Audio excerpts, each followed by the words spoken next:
Hello students, welcome to 24/7 railway and police official YouTube channel. আমি তোমাদের Dipanjan sir. তোমাদের সবার আগে শুভ শারদীয়ার অনেক অনেক শুভেচ্ছা। পুজো আশা করি সবার খুব ভালো কাটছে এবং এই পুজোর পরে কিন্তু অনেকগুলো এক্সাম তোমাদের জন্য ওয়েট করছে। এবং যারা যারা এই পুজোয় মানে নারী শক্তির তো জয়গান আমরা গাই, তো নারীদের এই শক্তির আরও একটা বহিঃপ্রকাশ ঘটে। আমরা যারা সবাই পুজোর সময় বেরোচ্ছি, বিভিন্ন পুজো মণ্ডপ ভিজিট করছি, সেখানে দেখছি কি যে তোমরাই যারা যারা নারী শক্তি আছো তারা কিন্তু প্রোটেক্ট করছো মানুষকে। হ্যাঁ জানি বর্তমান সিচুয়েশন, বর্তমানের শুধু এক বছর বা এই রিসেন্ট পাস্টের ঘটনা আমি বলবো না, বেশ কয়েকটা বছর ধরে এটা একটা সামাজিক ব্যাধি হয়ে দাঁড়িয়েছে নারী শক্তির সাথে। যে ঘটনাক্রমগুলো আমরা একদম রিসেন্ট দেখেছি, তার আগেও দেখছি, এটা হয়তো ঠিক নয়। এবং এই রোখাটা কিন্তু তোমরাই রুখতে পারো যদি তোমরা সঠিক পাওয়ারফুল হয়ে উঠতে পারো। হ্যাঁ, পাওয়ার মানে শুধুমাত্র অর্থবান হওয়া নয়, পাওয়ার মানে শারীরিকভাবে বলবান হওয়া, এটা দরকার। এবং এই বর্তমান সমাজ ব্যবস্থায় একজন পুলিশ যে কিনা নিজেকে তো প্রোটেক্ট করতেই পারে বা করবেই, তার পাশাপাশি আরও হাজার বা 10,000 মানুষের বা তারও বেশি সংখ্যক নারীদের প্রোটেকশন দেবে। সেই নারী শক্তির আরও একটা জায়গা, নিজেকে দেখানোর জায়গা, নিজেকে বলবো যে ফ্লোরিশ করার জায়গা কিন্তু এই কনস্টেবল, লেডি কনস্টেবল, যেটা একটা বড় সড়ো সুযোগ থাকে তোমাদের প্রত্যেক বছর। মানে মোটামুটিভাবে রিসেন্ট পাস্টে যদি দেখা যায় যে এক্সাম হচ্ছে, এবার কনস্টেবলের এক্সামের ফর্ম ফিল আপ আমরা লাস্ট দেখেছি হয়েছে এবছরের ওই মার্চ এপ্রিল মাস নাগাদ। তো সেখানে দাঁড়িয়ে লেডি কনস্টেবলের একটা জায়গা ছিল। আলাদা করে লেডি কনস্টেবলের এক্সামের ক্ষেত্রে যদি দেখা যায় যে কেমন কি হয়, মানে এর বেতন কেমন, যোগ্যতা কেমন, এক্সাম প্যাটার্ন কেমন, চলো এক এক করে সব কিছু জেনে নেবো আমরা যদি দেখি রিসেন্টের আমাদের ওয়েস্ট বেঙ্গল পুলিশে শুধুমাত্র লেডি কনস্টেবলই নয়, টোটাল যে পুলিশ যে সংখ্যার দরকার তার থেকে অনেক কম রয়েছে। এবং তার জন্য দেখবে মানে প্রচুর ভ্যাকেন্সি কিন্তু বেরোচ্ছে। হ্যাঁ, এবার এই ভ্যাকেন্সি বেরোনোর সাথে সাথে বোঝোই বর্তমান পরিস্থিতিতে মানে করাপশান, এটা তো একদিন 2 বছর বা একদিনের ঘটনা নয়, এটা দীর্ঘদিনের ঘটনা। এবং সেই ঘটনাক্রমে আমরা দেখতে পাই যে ভ্যাকেন্সিগুলো বেরোতে গিয়েও আটকে যায়, কোথাও গিয়েই যেন একটু টান মেরে ছড়িয়ে দেওয়া হচ্ছে। তো সেখানে দাঁড়িয়ে এরকমই একটা পরিস্থিতির সম্মুখীন তোমরা যারা যারা পুলিশের এক্সাম দিচ্ছ তারা হচ্ছ তো নাকি বলো? তো যাই হোক, চিন্তা করার কিছু নেই, কারণ এক্সাম হতে বাধ্য, কারণ সিট বা ভ্যাকেন্সি রয়েছে। আর আমাদের যেই এক্সামের ফর্ম ফিল আপ হয়ে আছে তারও মানে ক্লাস, মানে তার জন্য যে তোমাদের পরীক্ষা, সেটাও কিন্তু খুব শিগগিরই হবে। এবং কেন আটকে আছে, আমি বেশ কয়েকটা ইনফর্মেটিভ সেশনে তোমাদের জানিয়েছি। এর আটকে থাকার মেন কারণ হচ্ছে ওবিসি কেস। যে ওবিসি কেসটা লাস্ট অক্টোবর মাসের 1 তারিখে সুপ্রিম কোর্টে শুনানি হয়েছিল, বাট হতে গিয়েও হয়নি। তারিখ পে তারিখ সুপ্রিম কোর্টে জানোই, হতে হতে সেটা বলা হয়েছে যে নেক্সট নভেম্বর মাসে আবার ওরা ডেট দিয়েছে এবং সেই ডেটে আবার শুনানি নাকি ধার্য হয়েছে। তো তারপর আশা রাখা যাচ্ছে একটা ভালো কিছু মানে সুখবর আমরা পাবো, মানে পরীক্ষা হতে পারে কবে। এবং এই সময় অনেকে নিজে ডিমোটিভেটেড হয়ে গেছো, কিন্তু ডিমোটিভেটেড যারা হচ্ছে তারা তো না পড়াশোনা করছো, না এক্সাম প্যাটার্ন বুঝছো, বা না পরিস্থিতিকে বুঝতে পারছো। দেখো, পরিস্থিতি বলতে গেলে বলতে হয় সুপ্রিম কোর্টের কাছে প্রচুর এরকম হাজার একটা কেস পড়ে আছে, এবং তার তুলনায় এই কেসটা সত্যি বলতে খুব যৎসম্বন্ধ সুপ্রিম কোর্টের পার্সপেক্টিভে। ধরো আমার তোমার কাছে একটা ছোট্ট জিনিসও, আমার একটা কিছু অসুবিধা হলো, সাপোজ আমার এই যে কাশিটা, হঠাৎ করে কাশি আসলো তাই দিয়েই বলি, ধরো কাশি হয়েছে, এমন কিছু ব্যাপার নয়, কিন্তু হ্যাঁ আমার কথা বলতে একটু আটকে আটকে যাচ্ছে, গলাটা চোখট হচ্ছে, ওয়েদার চেঞ্জ, বুঝতেই পারো। তো যাই হোক, এবার এটার জন্য আমি ধরো একটা কোথাও গেলাম ডাক্তারের কাছে তার জায়গায় দেখো একটা খুব এমার্জেন্সি পেশেন্ট, মনোজনাপন্ন রোগী এসছে, ডাক্তার কাকে দেখবে? অবশ্যই তাকে আগে প্রায়োরিটি দিয়ে তাকে দেখবে আমার থেকে। ঠিক সেরকম সুপ্রিম কোর্টেরও গল্প এক, সুপ্রিম কোর্টও বেশি প্রায়োরিটিভাল কেসগুলোকে আগে আগে সলভ করার চেষ্টা করছে, সেই তুলনায় এটা অনেক কম প্রায়োরিটি। হ্যাঁ বললাম যে আমার তোমার পার্সপেক্টিভে যথেষ্ট প্রায়োরিটিপূর্ণ, কিন্তু ওই যে বললাম। তো যাই হোক, আশা রাখা যাচ্ছে নভেম্বরে কিছু একটা সদুত্তর সুপ্রিম কোর্ট দেবে এই কেসটা নিয়ে, এবং সেখানে দাঁড়িয়ে এক্সামগুলো কিন্তু হতে থাকবে। এবং এই যারা যারা ফর্ম ফিল আপ করছে তাদের উদ্দেশ্যে বলি, লেডি কনস্টেবলের ভ্যাকেন্সিও কিন্তু ছিল, এবার আবারও আসবে। এবং যেহেতু একটা মানে বুঝতেই পেরেছো রিসেন্ট আমরা দেখেইছি যে পুলিশের কত দরকার সরকারের জন্য, তো সেখানে আবারও ভ্যাকেন্সি বেরোবে। এবং তোমাদের আমি কদিন আগে জানিয়েছিলাম প্রায় মোটামুটি আবারও 12,000 মতো ভ্যাকেন্সি আসতে চলেছে। এবার এই কেসটা না মিশলে কোনো কিছুই আসবে না, এই ওবিসির কেসটা মেটার পর এক্সামসগুলো হবে এবং তার মাঝখানে আবার ভ্যাকেন্সি ডিক্লারেশন এসে যাবে। তো সেখানে দাঁড়িয়ে যারা যারা ডিমোটিভেটেড হয়ে পড়ে রয়েছো তাদের বলবো ডিমোটিভেশন কাটাও এবং উঠে পড়ো যদি তুমি সত্যিভাবে চাকরিটা পেতে চাও, নিজের লক্ষ্য পূরণ করতে চাও এবং নারী শক্তির যে শক্তির বহিঃপ্রকাশ সেটা দেখাতে চাও। ঠিক আছে, হ্যাঁ অবশ্যই দেখো মানে police is not only a job, আমি বলবো এটা একটা প্যাশন। মানে পুলিশ হওয়া, দেখো পুলিশের চাকরির ক্ষেত্রে আমি বলতে পারি এর থেকে অনেক অনেক ভালো টাকার ভালো স্যালারির চাকরি অনেক আছে, কিন্তু লোকে পুলিশ হতে যায় কেন, তাই নাকি? তো এটা একটা প্যাশন, দেশ সেবা করা। আজকের ওকে ডাব্লিউবিসিএস অফিসার, তুমি যদি ডাব্লিউবিসিএস এর গ্রুপ ডি এর অফিসার আর প্রাইমারির একজন মানে টিচারের ইনিশিয়াল মাইনে বা স্যালারি এক, তাহলে কেন? মানে পে লেভেল প্রায় সমান, তাহলে কেন? ওই যে বললাম ডাব্লিউবিসিএস প্যাশন, পুলিশ প্যাশন, এগুলো দেশ সেবা করার প্যাশন বাবু। আমি শিক্ষকতাকেও খারাপ করছি না, তারাও অবশ্যই প্যাশন, মানে স্টিল আমি এক শিক্ষক, তো আমি কেন মানে এটার কথা বলবো, বাট স্টিল এটাই বললাম যে এক একজনের একটা প্যাশন থাকে, জীবনের লক্ষ্য থাকে। কেউ হতে চাইছে ইউপিএসসির অফিসার, আইএএস অফিসার, কেউ হতে চাইছে একজন বড় বিজনেসম্যান, তো দুটোর মধ্যে দুটো পার্সপেক্টিভই আলাদা, তাই না? তো এটাই ব্যাপার যে তাদের প্যাশন রয়েছে, তারা ভাই পুলিশের এক্সাম দেবেই এবং এটাই ফ্যাক্ট। হ্যাঁ, এবার অবশ্যই তার সাথে সাথে নিজের স্টেবিলিটি, একটা সরকারি চাকরি পাওয়া, সমাজের প্রতিষ্ঠা পাওয়া। তো এটা তো জানোই সরকারি চাকরি মানে সমাজের একটা বড় সড়ো প্রতিষ্ঠা তুমি পেয়ে গেলে, সমাজ তোমাকে একটা অন্যরকম চোখে দেখবে। হ্যাঁ, যদিও আজকালকার দিনে সমাজের বেশি পাত্তা না দেয় ভালো, পাড়ার মাসিমা কাকিমা এখন যারা তোমার বদনাম করে বেড়াচ্ছে, তা দুদিন পরে দেখবে সেই মাসিমা কাকিমাই তোমার মাথায় হাত বলে বলে বাবা রে আমার ছেলে বা মেয়েটা চাকরি পেয়ে গেল, কারণ তুমি চাকরি পেয়েছো, তোমার সমাজের কদর বেড়ে গেল। কিন্তু আদপে কি তারা ভালো? একবার ভেবে দেখো। যাই হোক, এরকম মানে ওই বলে না যে মিষ্টি মধুর লোকজন, মানে মিছরি ছুরির লোকজনের প্রচুর অভাব নেই আমাদের সমাজে, তো তাদের থেকে একটু সাবধানেই থেকো, কারণ তারা কিন্তু যে কোনো সময় তোমার ছুরি মারতেও দ্বিধাগ্রস্ত হবে না। তো যাই হোক, এবার চলে আসি বেতন কত হয় এই এক্সামটার, মানে এই এক্সামে চাকরি পেলে। ইনিশিয়ালি তোমার 22,800 থেকে 58,500 মোটামুটি তোমার স্যালারি থাকতে পারে, এবং এটা তো বেসিক পে, এর উপরে অ্যালাউন্সেস দিয়ে ইনিশিয়ালি ইন হ্যান্ড তুমি মোটামুটিভাবে ওই 25 থেকে 26,000 টাকা মতো স্যালারি কিন্তু পাবে। 25K to 26K স্যালারি তুমি ইন হ্যান্ড পাবে, তার সাথে সাথে বাদ বাকিগুলো তো তোমার PF কাটা যাবে। যোগ্যতা কি? কিচ্ছু না, জাস্ট ফর মাধ্যমিক পাস হতে হয় এবং বয়স 18 থেকে 30-এর মধ্যে হলেই হয়। হ্যাঁ, এখন 30 বছর করা হয়েছে বয়সটা, ব্যাস এইটুকুই। মাধ্যমিক, এবার তুমি যদি বলো স্যার গ্র্যাজুয়েশন করেছি আমি, মাস্টার্স করেছি, ইয়েস যেতে পারো, মিনিমাম কোয়ালিফিকেশন মাধ্যমিক। ওকে, এক্সাম প্যাটার্ন একদমই ডাব্লিউবিপির যে এক্সাম ঠিক সেই রকম প্যাটার্নে 85 মার্কসের তোমার প্রিলিমসের এক্সাম হয়ে থাকে, তো সেরকমই হয়। এছাড়া পরবর্তীকালে পিইটি, তোমার পিএমটি, এই সমস্ত টেস্টগুলো থাকে। তো একদম সেম প্যাটার্ন, এমন কিছু কঠিন কোশ্চেনের মানও হয় না। যদি একটু ঠিকঠাকভাবে তুমি পড়ো, তুমি তোমার লক্ষ্যে 100% পৌঁছবে। মানে সত্যি কথা বলতে আজকে ডাব্লিউবিসিএস অফিসার হতে গেলে তোমাকে যে লেভেলের খাটনি খাটতে হয়, একজন ধরো তোমার সিজিএল অফিসার হতে গেলে যে লেভেলের খাটনি খাটতে হচ্ছে, নিদেন পক্ষে এমটিএস এর ক্ষেত্রে চাকরি পেতে গেলে যে লেভেলের খাটনি খাটতে হচ্ছে, রেলের ক্ষেত্রে চাকরি পেতে গেলে যে লেভেলের খাটনি খাটতে হচ্ছে, তার থেকে সত্যি বলতে অনেকটা কম খাটনিতে একটু বেসিক আইডিয়া যদি থাকে এবং একজন সঠিক মেন্টার যদি থাকে, তুমি এই এক্সামগুলো, সেটা ডাব্লিউবিপি হতে পারে, কেপি হতে পারে, এসআই হতে পারে, মানে পুলিশ ওরিয়েন্টেড এক্সামগুলো কিন্তু পাস করতে পারো।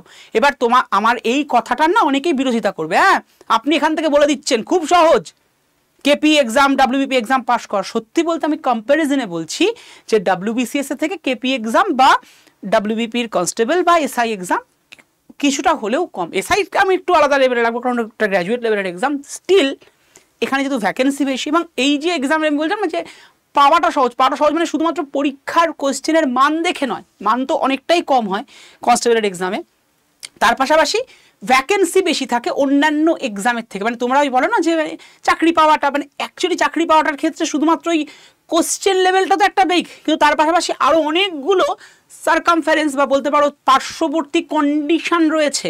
তার মধ্যে একটা হচ্ছে তোমার ভ্যাকেন্সি, যেমন কাট অফ, মানে শুধু ওই টার্গেটটা না, কাট অফ কিন্তু অনেক কিছুর উপরে যেমন ডিপেন্ড করে এক্সামে, ঠিক সেরকমই চাকরি পাওয়াটার ক্ষেত্রে অনেক কিছু ডিপেন্ড করছে। একটা তো ভ্যাকেন্সি, 2 নাম্বার তোমার কোশ্চেনের মান। তো কোশ্চেনের মান আমি বললামই ডাব্লিউবিসিএস, সিজিএল, এমটিএস, রেল এগুলোর থেকে অনেকটাই কম কিন্তু এই ডাব্লিউবিপি, কেপি এগুলোতে হয়ে থাকে।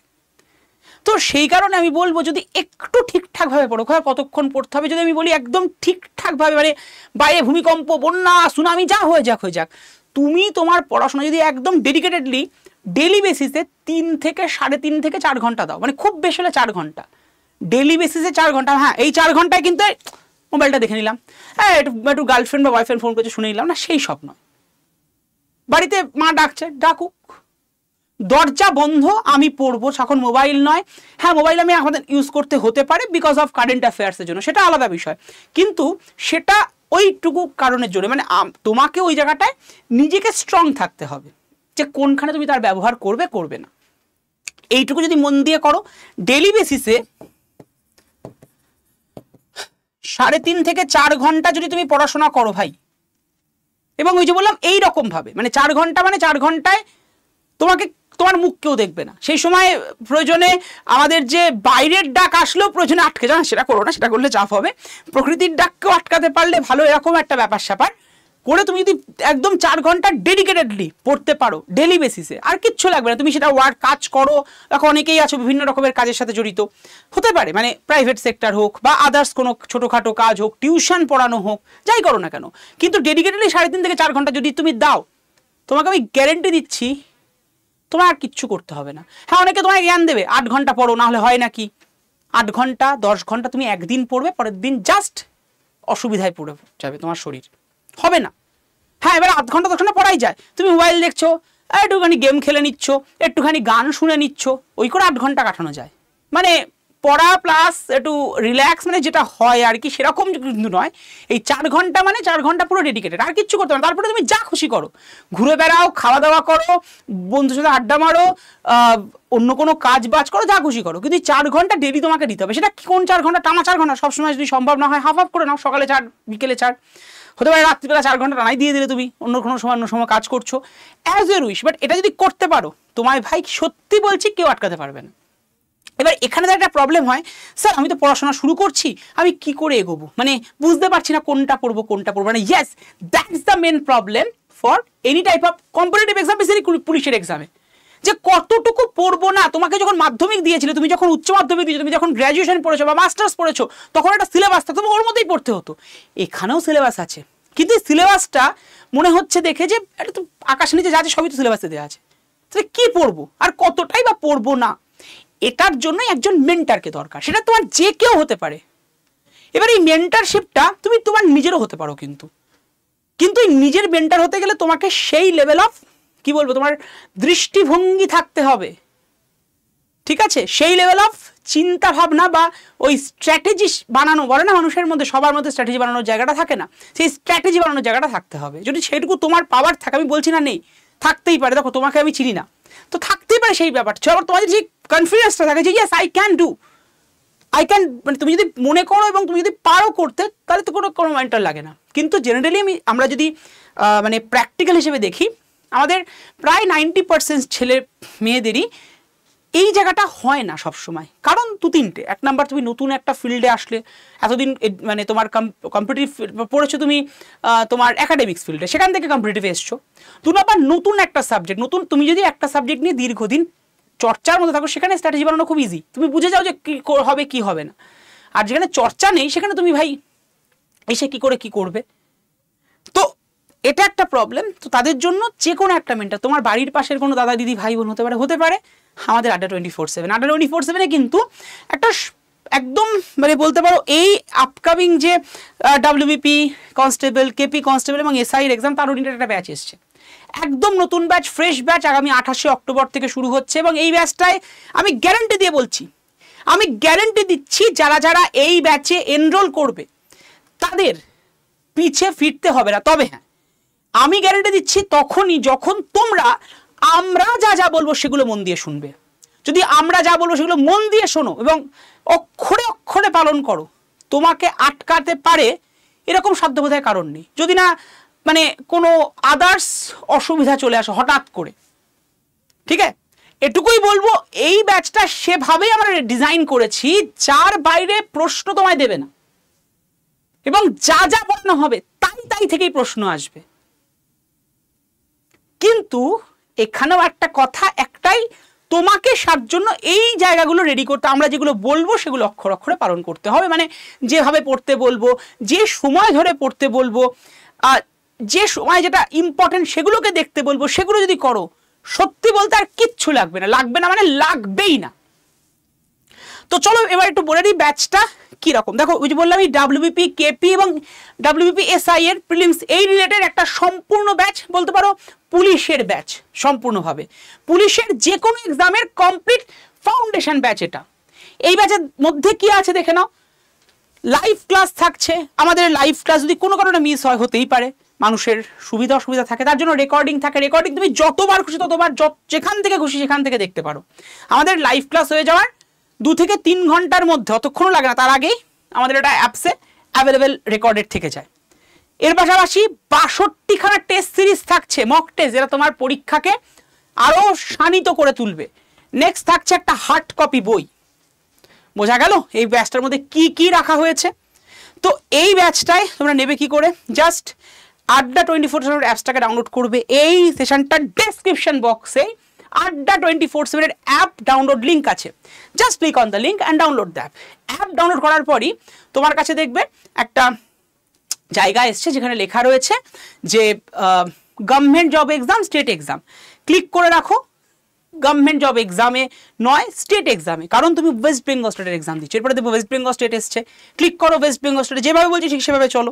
ওয়েস্ট বেঙ্গল স্টেটে ক্লিক করার পরে তোমার কাছে দেখবে এরকম পরপর অপশান আসবে, তোমার হচ্ছে ইমেল মোবাইল, তো ইমেল মোবাইলে ক্লিক করবে, গুগল ফেসবুক তো ওগুলো দরকার নেই, ইমেল মোবাইলে ক্লিক করে ইমেল নাম আইডিটা, নামটা এবং পাসওয়ার্ড, কনফার্ম পাসওয়ার্ড দিয়ে সাইন আপ করার পরই একটা পেজ ওপেন হবে যেখানে লেখা রয়েছে হোম পেজ, আর নিচের দিকের একদম ডান দিকের কোণায় স্টোর।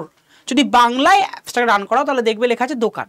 দোকানে ক্লিক করো, দোকানে ক্লিক করে দেখবে পুলিশ বলে একটা সেকশন, ওই পুলিশ সেকশনে ক্লিক করলেই, মানে ওয়েস্ট বেঙ্গল পুলিশ, ওখানে ক্লিক করেই দেখবে এই ব্যাচটা দেখাচ্ছে।